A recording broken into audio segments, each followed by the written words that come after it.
இதோட தந்தங்கள் இப்போ இருக்கிற யானைகள் மாதிரியே தான் சுவாசிக்கவும், வாசனையை ஸ்மெல் பண்ணவும், தொட்டு உணரவும், சவுண்ட்ஸை உருவாக்கவும் பயன்பட்டுச்சு.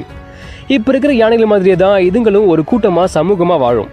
ஒரு கூட்டத்தில் கிட்டத்தட்ட 15 மெம்பர்ஸ் வரை இருக்கும். பெண் தலைவியால் இது வழி நடத்தப்படும்.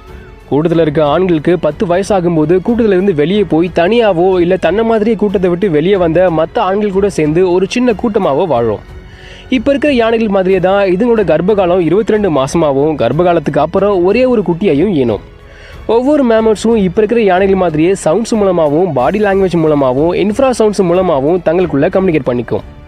5 மில்லியன் வருடங்களுக்கு முன்னாடியில் இருந்து மேமல்ஸ் இருந்தாலும் 18 லட்சம் ஆண்டுகளுக்கு முன்னாடியில் இருந்து தான் ஹியூமன்ஸ் மேமல்ஸ் கூட கம்யூனிகேட் பண்ணதுக்கான சான்றுகள் கிடச்சிருக்கு.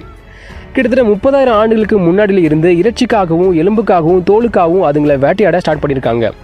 இதுங்களோட தோலையும் எலும்பையும் யூஸ் பண்ணி குடியிருப்புகளையும், ஆடைகளையும், பல கலைப்பொருட்களையும், மனித சிற்பங்களையும்